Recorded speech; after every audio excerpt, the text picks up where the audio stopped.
Okay, let's get started here. We'll see how we do today. Hopefully we'll get through a bunch. Just have a couple of things. Either we'll be done or have a couple of things to talk about on Monday. But I'm confident we can do this. Okay. All right, so I think, this is the only question that was on there from last time. And yeah, the exam, according to Bear Tracks, is on the 12th, so it's on the 12th. So there you go. They must have changed it from when I put it in the syllabus initially.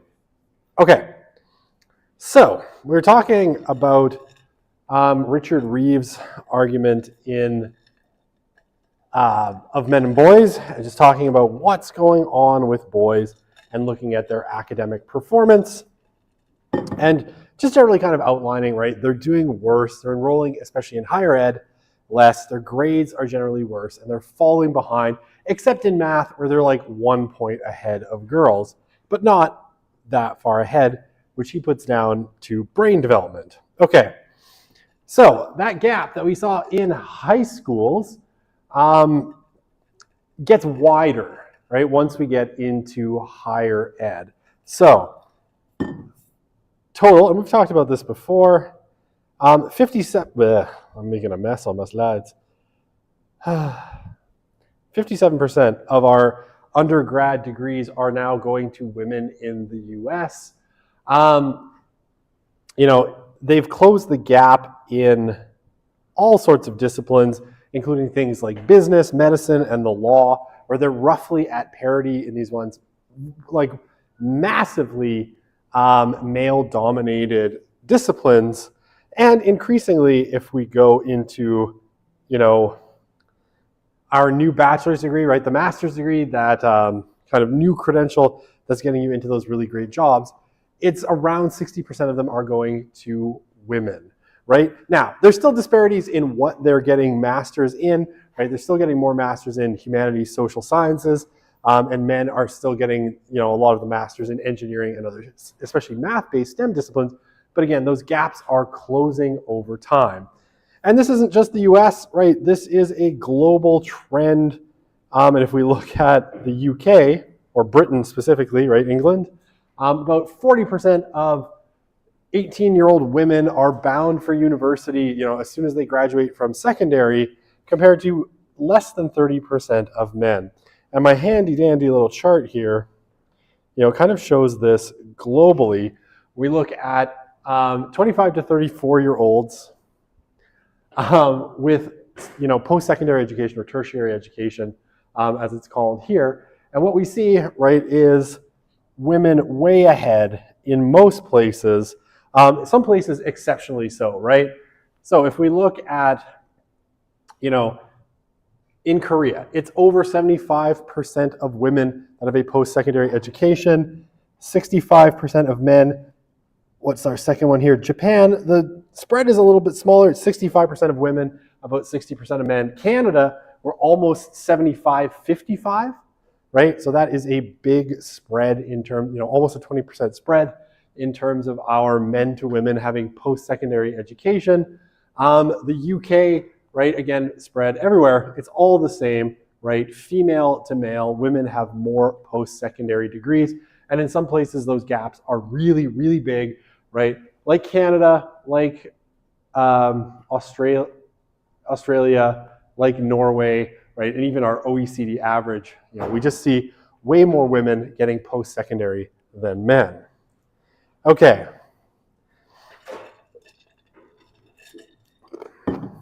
So, 46% of our female students who enroll in four-year colleges graduate 4 years later. Now, that's not great, right? That means, a full 64% either aren't graduating or aren't graduating in 4 years, right? right? They might be taking longer, and there's a good share that's there. But for males, it's even worse at only about 35%.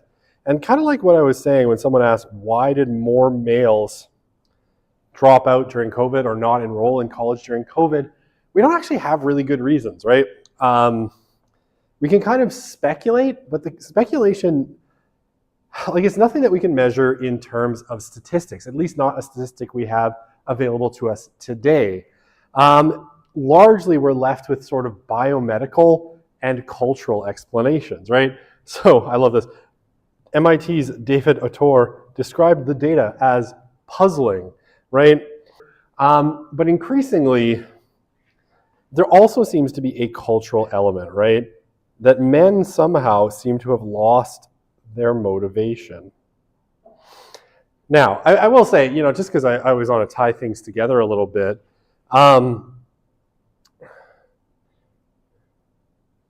we talk about, when we talked about Regnerus's book, Cheap Sex, one of the things that Mark speculates towards the end of the book, right, and this is in the more kind of speculative section, sort of like predictions and other things, was that the prevalence of cheap sex in particular was ultimately going to be connected to a decline in male motivation, right?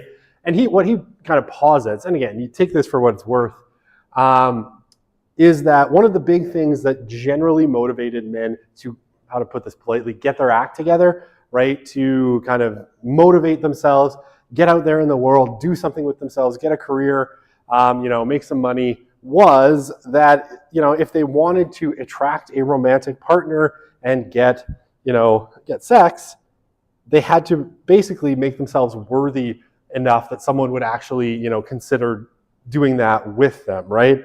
Nobody wants to be with a loser, and that is a sort of, universal cultural, historical kind of thing. And so he said, cheap sex, the confluence, and especially pornography, that made it so easy for men to access kind of sexual pleasure, ultimately was going to reduce their motivation. And I think ultimately that's at least a component of what we see, right? I don't want to say it's all down to that, but there does seem to be a cultural component that men increasingly just seem to be kind of tuning out of life for reasons that are really, really hard to explain. We don't have a great,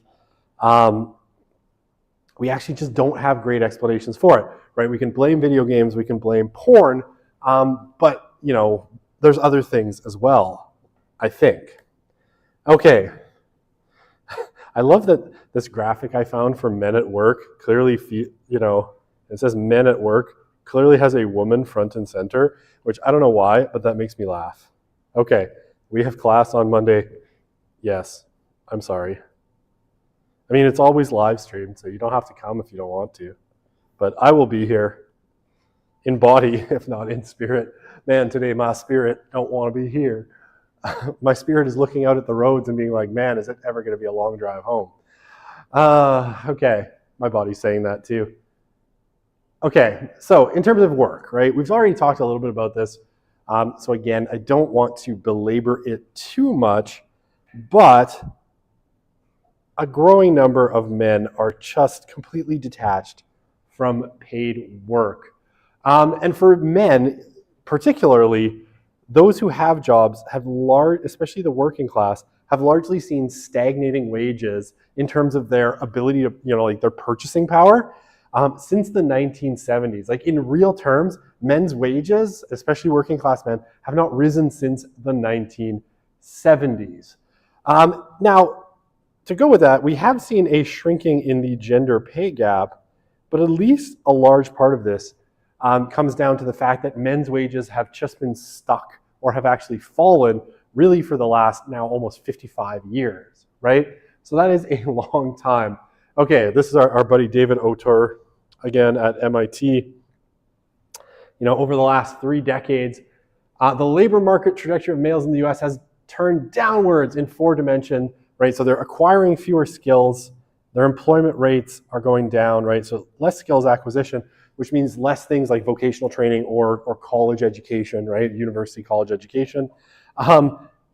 the jobs that they do have largely lost stature, right? So, while there used to be probably much more, I don't want to say dignity because that's not the word, I don't know, social value seen in a lot of the jobs that men did, like the heavy labor jobs, manufacturing in particular, but other, construction trades, these have largely been eclipsed in terms of their cultural value by white collar jobs, right? And we see this, right? Like we've spent a lot of time as a culture really pushing white collar jobs, right? That everybody needs to get a college education, that the jobs of the future are in, kind of white collar service industries, and that these, manufacturing, construction, other things like the, other trades, these are kind of sunsetting jobs, right? Jobs that increasingly don't have as much of a future and they're not as desirable. And I think consequently we've seen,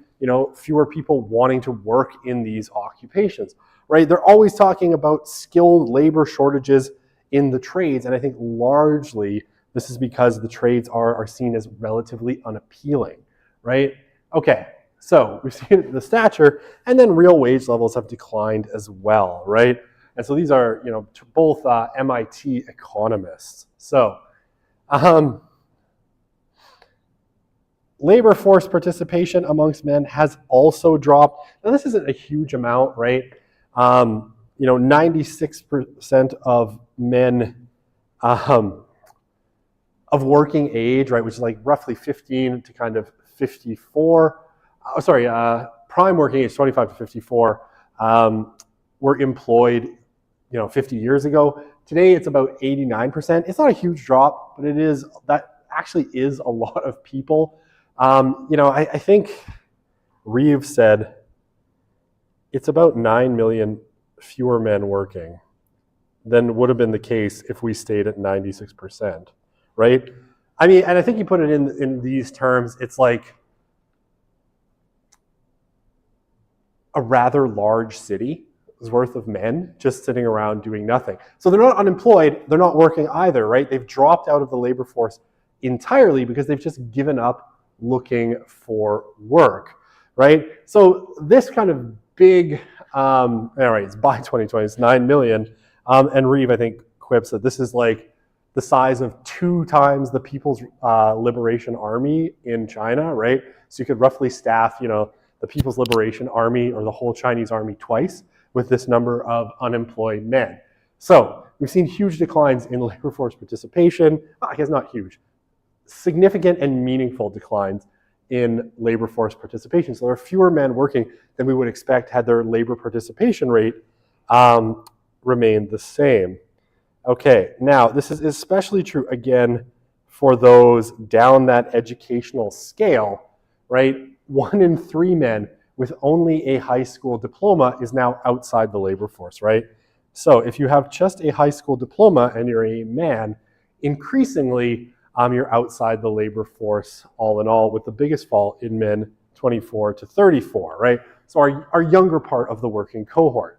Okay, now that's, a lot, and that is probably going to get worse, right? Increasingly, even the jobs that men are doing, high school educated men are doing now, and the number one job, I think I told you this earlier in the course, is truck driver. Even those jobs are increasingly at risk from automation, right? If Elon Musk gets his way, we're going to have self-driving semi-trailer trucks, and then what are those men going to do, right? I mean, at first, I'm sure they'll need a human operator at the wheel, but I suspect eventually that will go away as well. Plus, sitting there while your truck drives itself sounds like a really, really boring job, right? Which would be pretty, I guess it would be easy, but it would be pretty unappealing. And I'm imagining that even though truck driver wages are not great, they would probably go down even then, because if you're just sitting there not doing anything and the truck drives itself, you're just there, to plug it in at the end of the day. They could probably even figure that out. I don't know. Okay.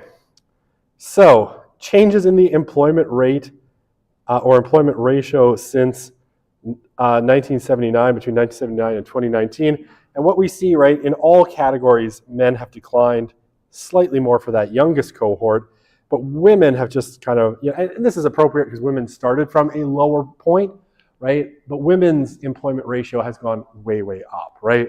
Okay. So they're on average like probably plus 25, 26%. Okay.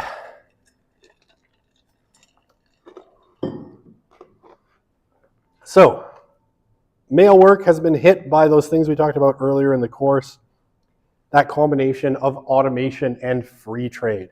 Now, I think automation has actually, I think if you look at the economic data, automation has hit it harder than free trade, right? There's lots of examples of jobs like this, right? This is a car factory in Michigan, right? And what you see is there's a bunch of robots welding things onto this car, right?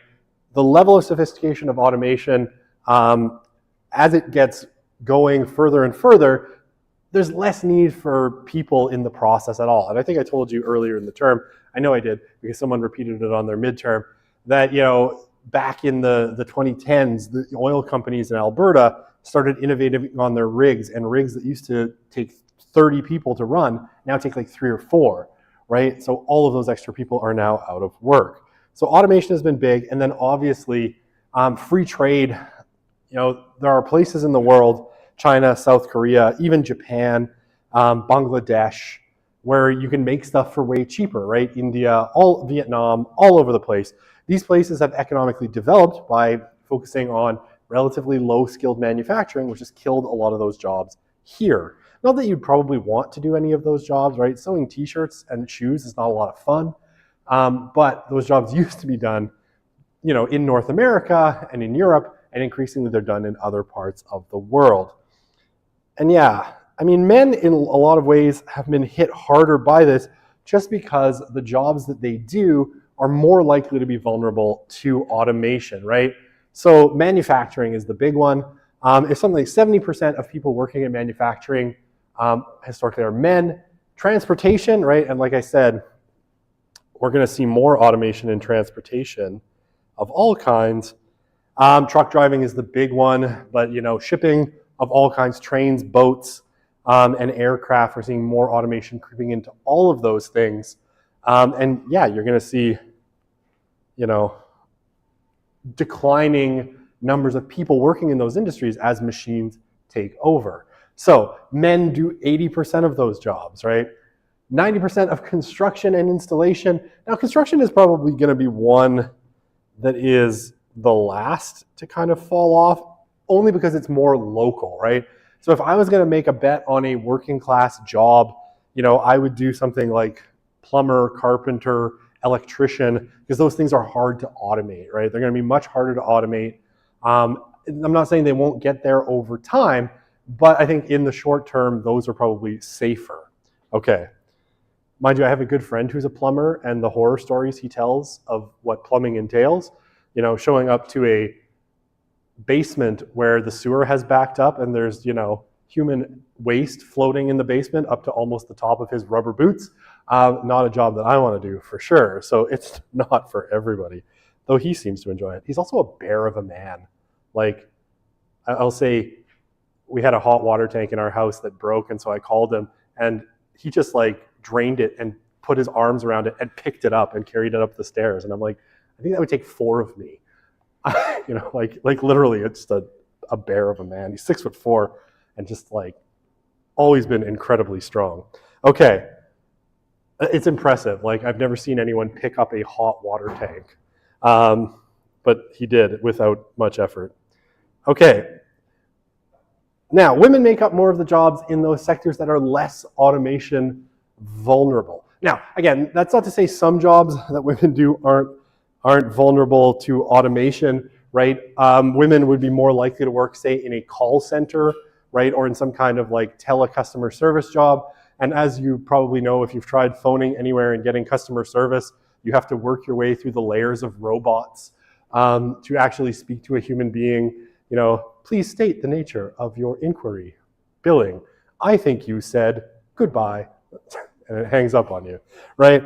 But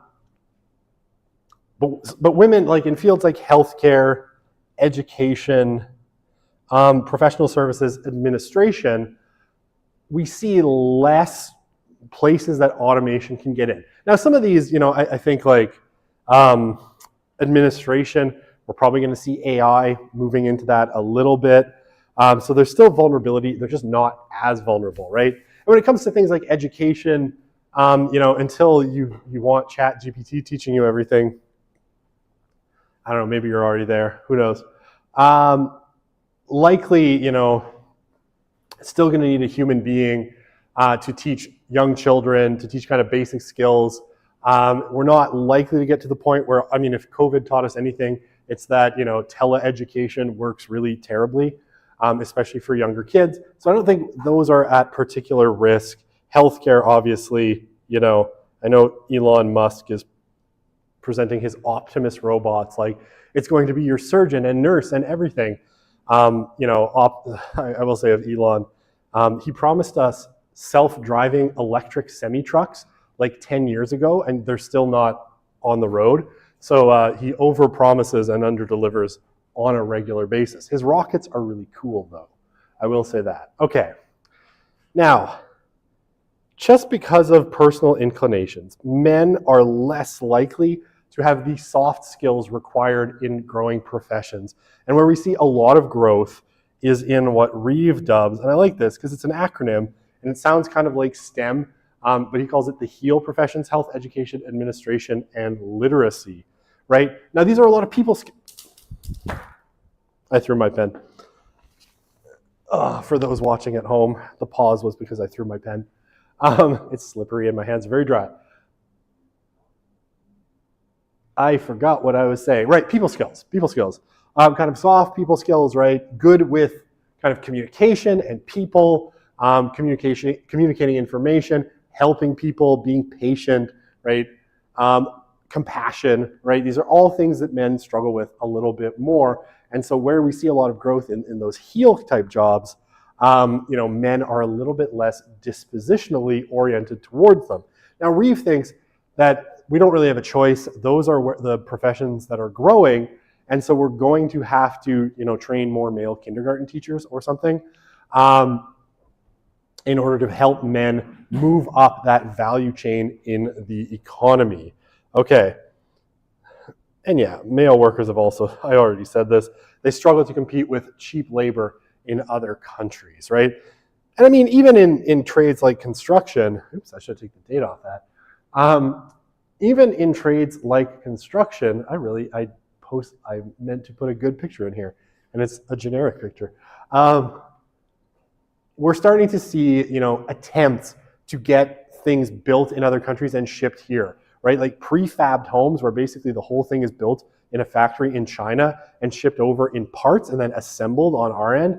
I've seen attempts to do that kind of thing. It usually is pretty low quality and doesn't work out super well, and there's a ton of problems. On the industrial side, my sister's an engineer, and she worked on these big modules that went up to the oil sands. And she was like, yeah, some of these pre-made Chinese modules are super good. There's a valve stem sticking out in the walkway, so you can't actually walk by. And then they had to take the whole thing apart and rebuild it, which kind of negated the savings. But that stuff is coming. I don't know what happened there. It made me nervous. Okay, bless you. So, yeah, like I said a second ago, because I always get ahead of my slides, because all this stuff is in my head and on the page. Median real hourly wages for men peaked sometimes in the 1970s and have been falling since. And for those who entered the workforce in 1983, they'll earn about, or later, right, will earn about 10% less in real terms than those who started in 1967. So,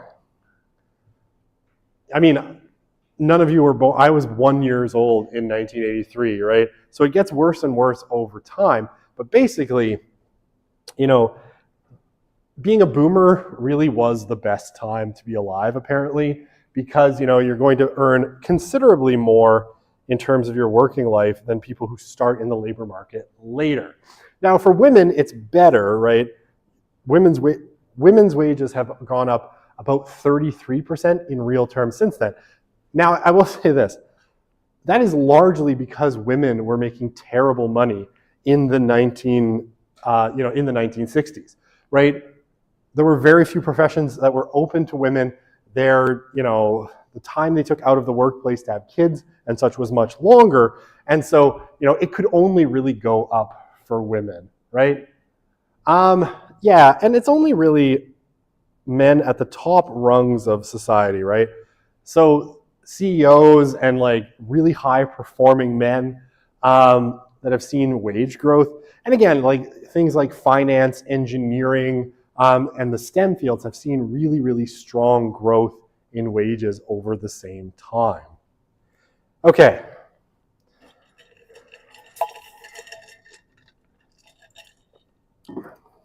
So, other things, right? So men as fathers, their kind of chief role culturally, right? So this largely goes down to culture. And part of the argument that Reeves makes is that with these economic changes, right, with all of the things that are going on with men, they've also largely faced what you might call a growing cultural irrelevancy, right? Where their place in society is much less fixed than it used to be. And we haven't quite figured out as a culture what it means to be kind of a man in a post-industrial service-based economy. We just have sort of mostly ignored the problem, right? Okay, so men have largely historically been seen, as a provider, right? The breadwinner, right? Sort of the chief economic engine of the family, right? However, this was largely based in the sort of historical context where, we had high fertility societies, women had typically quite a few children and very few economic opportunities. As we've moved on from that model, and that was a model really of economic dependence of mothers on men, right? On their husbands, principally. We're no longer there, right? In terms of economic performance, women are doing much better, and in a lot of cases outperforming men, so that is no longer where we are. And that traditional role, therefore, has been kind of taken apart, right? As women have secured more economic independence, which is a good thing, that role has kind of fallen apart, leaving men, I think you could say, you could use your nice Durkheimian term here, with a sense of a sort of anomie, right? What is their role, right? They're no longer the provider in a lot of cases, so what are they? And the culture, Reeves says, and policy is largely stuck on this older version of fatherhood, which is way behind in terms of like reality, right? Women are now generally more than capable of at least providing, for themselves and for a few children. On the whole, it's not as good as we saw with Melissa Kearney's argument, but they're largely able to do so, right? So they're not economically dependent. And yeah, what he argues, and I think we see this, especially in data on working class men, black men, to some extent, largely though, and the overlap of those two, we've increasingly seen sort of what he calls a dad deficit, with men not able to do that role of the traditional breadwinner, but kind of because they're stuck in that mode, that's the only way you can be a dad kind of successfully. They don't know what else to do. They haven't stepped into a new cultural role. So while women have adopted a whole bunch of new cultural roles, men are still kind of stuck with the old ones, and we haven't really moved forward. Okay. So, according to him, right, for the last few thousand years, how would you describe a man's role? Well, it was providing for the family, right? Now, it used to be kind of for the extended family, right? You would have provided for you, your wife and kids, probably your parents, right? And provided generally economic benefit to your whole community. When we get into the industrial period and people move into industrial cities, this becomes more the nuclear family, right? We kind of break apart that extended family unit. But this whole idea of men as providers, men as breadwinners, Jeff Dench, who's a pretty conservative sociologist as it goes, argues that this really connected men to to family and social life, right? It was the chief kind of glue that tied men down and in a lot of ways helped them become really productive. So Tact et al.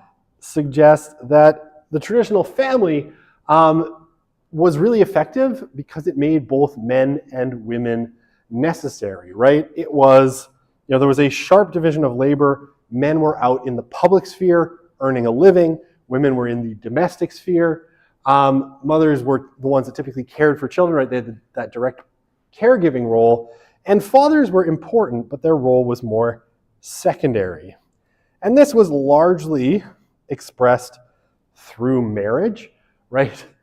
Which Gilmore says is a special moral system required to ensure a voluntary acceptance of appropriate behavior in men, right? So marriage is really useful for getting men to behave and do the right things. Now, this system, as I think we've seen through the course, is gone, right? Industrialization, globalization, automation, cheap sex, the internet, and all this stuff has kind of obliterated this whole system, right?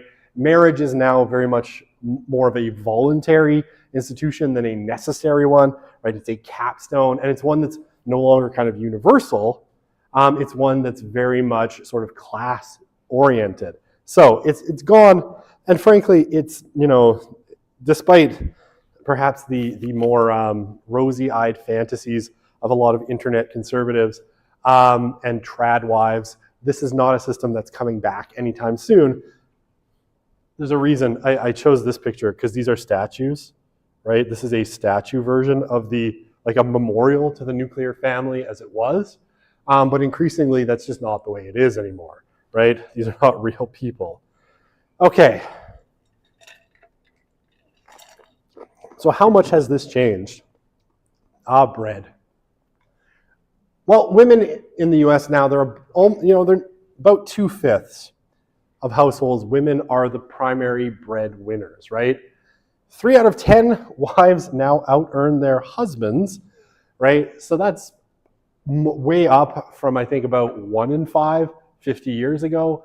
Most women now work full-time, and almost half of those families' mothers earn as much or more than their husbands, right? Including me. That's me and my wife. We earn roughly the same. I earn a little bit more than her, but at the end of the day, it's pretty close. So, there's not a whole lot of economic disparity. A lot of state welfare programs are also largely oriented around women, and this I thought was a really interesting comment from David Willits. Again, kind of a conservative writer that wrote a book called The Pinch.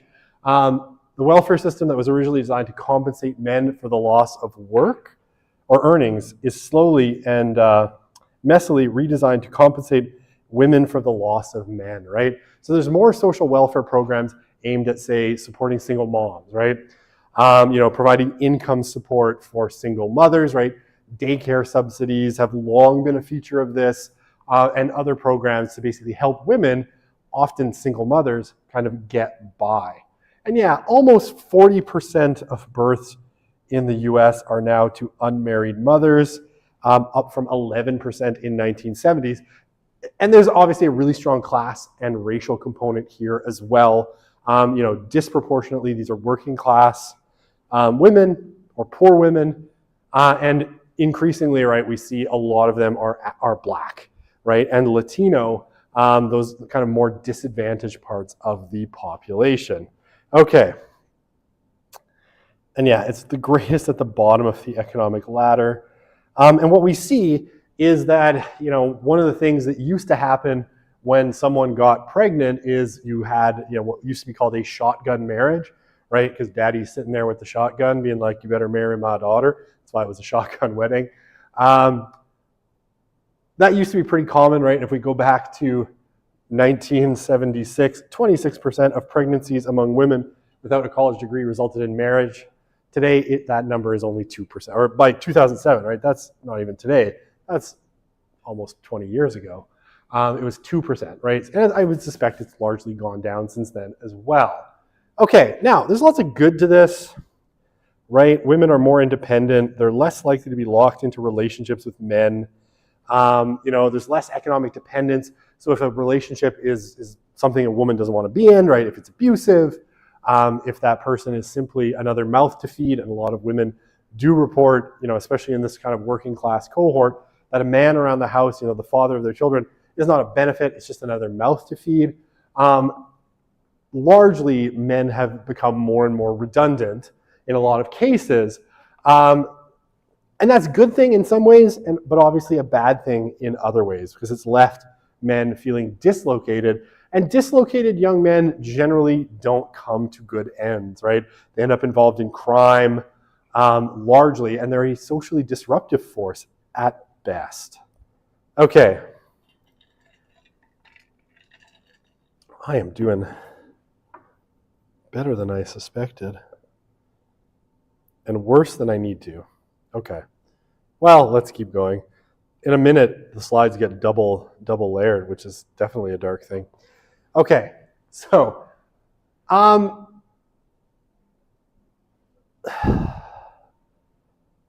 of what, like I was saying for Mark Rigneris a second ago, in terms of like sexual economics, right? In terms of what makes men make themselves marriageable, right? Make themselves worthwhile, the prospect of forming for and providing for a family seems to constitute an important cultural goal for a lot of men. Cut off from this, they seem to lose a lot of motivation. And men who don't, like we know this from kind of quantitative research, right? Men who don't see themselves as a provider tend to work less, right? They tend to be unemployed less, they work fewer hours, and all of these kinds of things, right? Now this, I think, is interesting. Economically independent women can now flourish whether they're wives or not. A wifeless man, not so much. So, I think there's a solid case to be made that maybe men need women more than women need men, at least to some extent. All right, so compared to married men, their health is worse, right? Cardiovascular health is worse, right?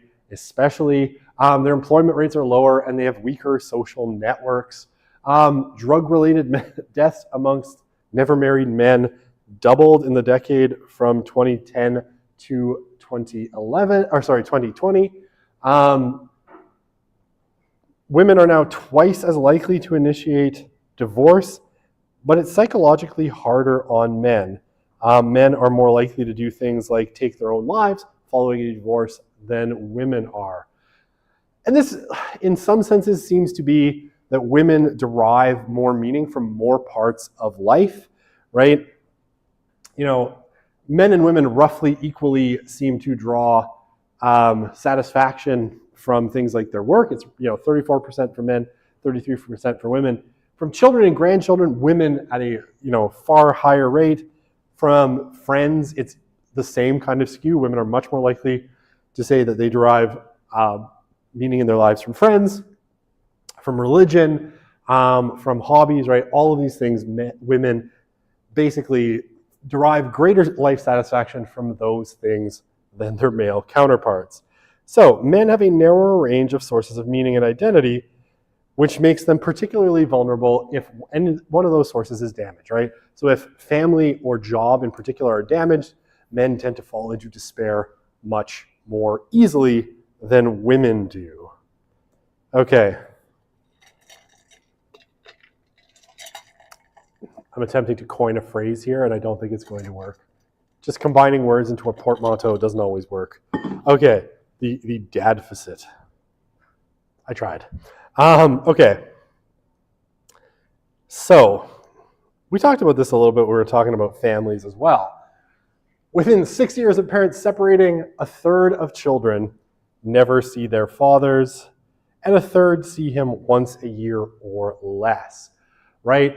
So that is a lot of absent fathers. Again, we see our socioeconomic pattern. 40% of men who didn't complete high school live apart from their kids. It's only 7% for those who graduated college, right? So really strong socioeconomic kind of split there. Now, in the middle, obviously, there's those high school educated men, and they're kind of in the middle, right? They're kind of in the 20 to 30% range, depending on where you're looking. Now, kids with absent fathers,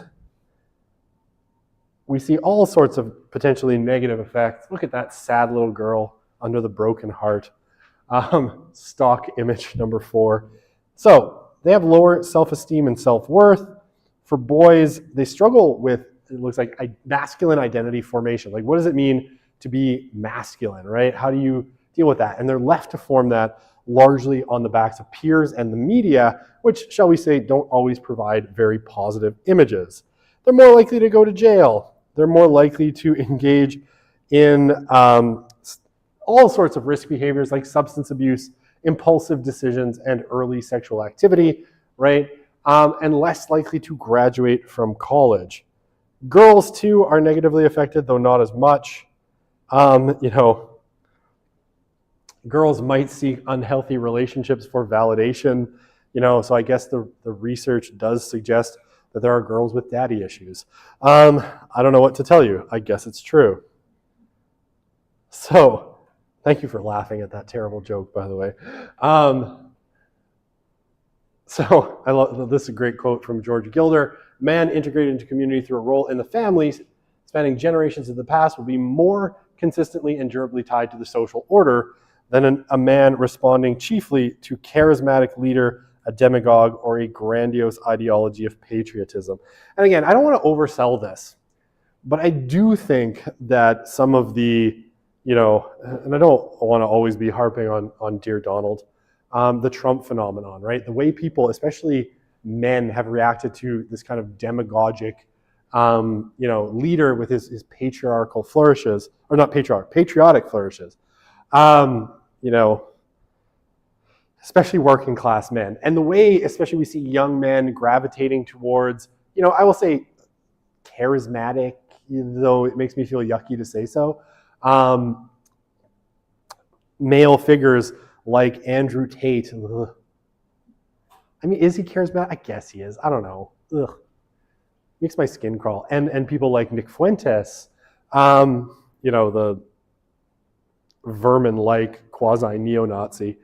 But one that I understand from kind of reading anecdotals, I'm sorry, I said that really loud, is very popular, especially amongst Gen Z men, right? Part of this is probably related to less chance and less belief and less ability to kind of settle down and have a family and sort of, have that social corrective, right? Family men are less likely to be kind of swayed by this because they have more at stake in society. Like a figure like a Nick Fuentes, if you really listen to him, one of the things that he's advocating really is just burn it all down, right? Burn down society. Society's broken. It's all, the fault of this group and that group, women largely, in the kind of Fuentes take.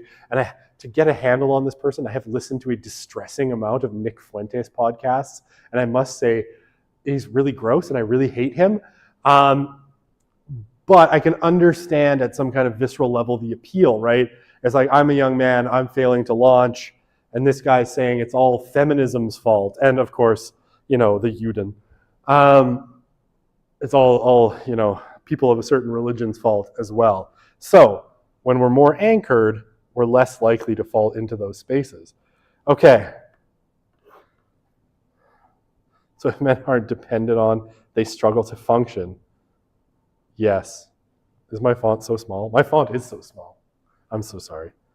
My font is so small. My font is so small. I'm sorry. I'm trying to pack a lot in here, make it seem like there's few slides. Yes, if men aren't dependent on, they struggle to function. It's a really, really interesting sort of encapsulation. I like it. I'm going to steal that. Okay, our deaths of despair, and I've got 4 minutes. So, deaths of despair. We've seen drug-related deaths in men rise sharply, right? Drug-related deaths in general, but men have obviously been more affected than women. Men account for about 70% of those increased opioid deaths. And this one is fun. Almost half of prime-aged men out of the labor market force in 2016, right? So of those men that aren't working, almost half of them said they had taken pain medication the previous day, mostly at prescription strength, according to this research from Princeton economist Alan Kruger. So it's a little bit unclear the direction of causation here. Do opioids, do men who are out of work lean on opioids? Possibly. Or do opioids lead men out of the workforce because it makes them undependable? It's probably a mix of both of those things. But Kruger suggests that the increase in opioid prescriptions from 99 to 2015 could account for almost half, 43% of the drop in male employment in the same time period, right? So really bad policy and really bad marketing from drug companies, largely that said that opioids were safe. Particularly things like Oxycontin, Percocet. What's the one that House always used to take? I can't remember.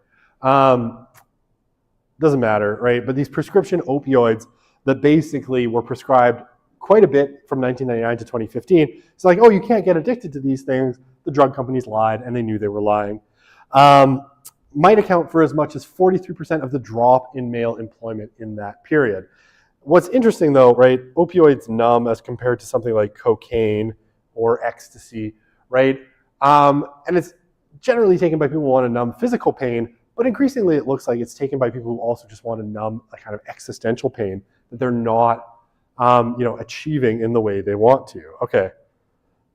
I can do this. So men, about 3 more times more likely to, self-delete than women are. And this one actually shocked me a little bit.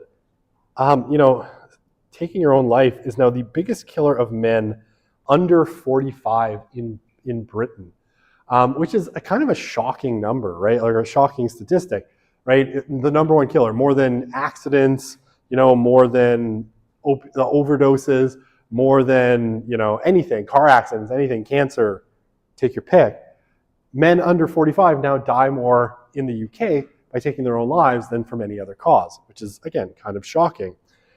In the US, the rates have risen the most amongst middle-aged men, but we see, right, if we look at our youngest part of the cohort, which is here, it's risen considerably there as well, right? So much bigger rise, in older men, right, are 25 to 44 and 45 to 64, but still a big rise for young men as well. And women, as you see, have also gone up, but not by nearly the same amount, and they account for so few of those deaths. Okay.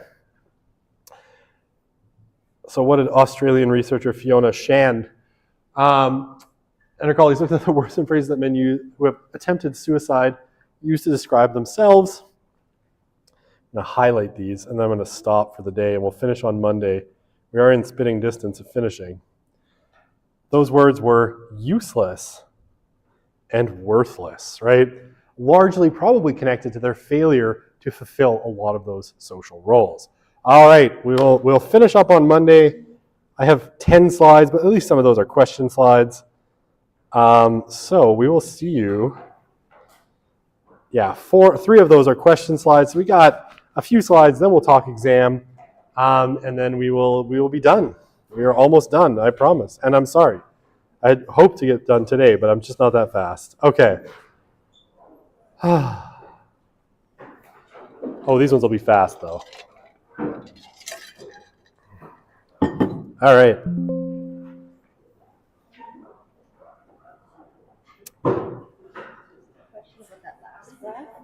Yeah. What is meant by suicide? Like, so 30% of men in this age group are committing suicide? That's not way too high. That is suicide. What does this mean? Suicide rate from 1999 to 2019. Usually it's measured in suicides per 100,000. So I wonder if that's the... Hang on, I'm going to stop streaming.